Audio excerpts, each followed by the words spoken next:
And today I'll be talking about the biology of pair bonding.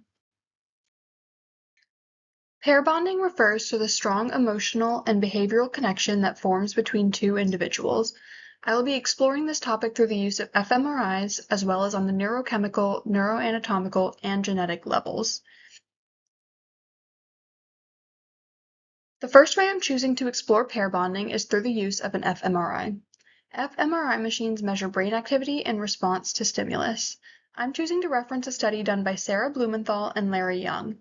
Their study included prairie vole and human research, which we learned about in class as comparative analysis.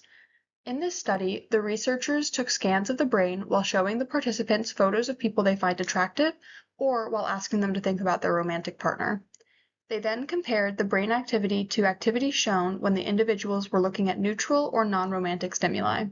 What they found was strong activation in the dopamine and oxytocin reward pathways, as well as activity stemming from the ventral tegmental area and the caudate nucleus, which I'll be talking about more in depth in the next few slides. Psychologically, this could explain why people feel so drawn to their partner and want to spend time with them. The picture I've added here shows the regions of the brain that light up the most when you are in love. Next, looking at the neurochemical level, several key neurotransmitters play a role in pair bonding.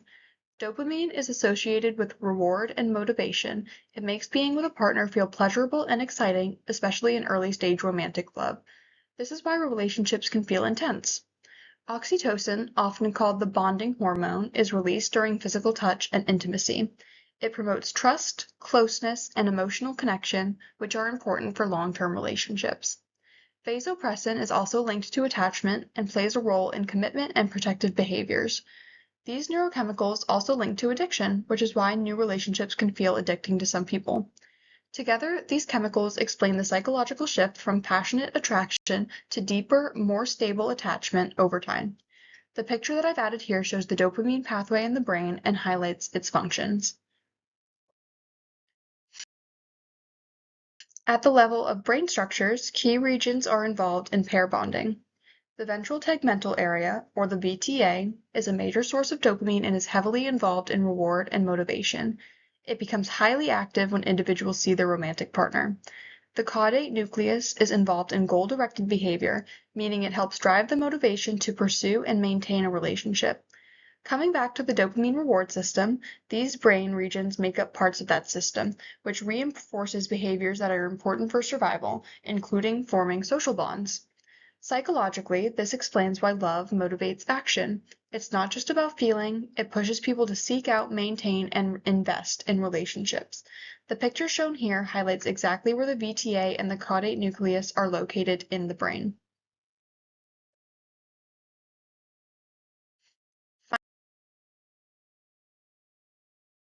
Finally, pair bonding is also influenced by genetics. Research done by multiple psychologists on the oxytocin receptor gene, or the OXTR, shows that variations in this gene can affect how individuals experience bonding, trust, and attachment. Some people may be more naturally inclined towards strong emotional connections, while others may experience bonding differently depending on their genetic makeup. This demonstrates that relationship behaviors are not only shaped by experiences, but also by underlying biological factors. This shows another role oxytocin plays in pair bonding and how it can differ. Another example of a variation would be whether you feel pleasure by emotionally connecting with another person. Whether or not the OXTR gene is being expressed or not can influence that. The picture I've added to this slide shows what the OXTR gene looks like and its release of oxytocin. Overall, pair bonding is both biological and psychological. We've seen that reward systems are what drive attachment and bonding, and we know that the biology behind those pathways is what leads to the drive to maintain a relationship with someone. Neurotransmitters like dopamine, oxytocin, and vasopressin reinforce those emotional connections by giving you a feeling of pleasure when you are connecting with someone. Finally, genetics influence how you bond and whether you get a pleasure out of those emotional connections. If you have ever been attracted to someone or made a friend, this information can help you understand some of the feelings you have about those relationships. Thank you for listening to my presentation.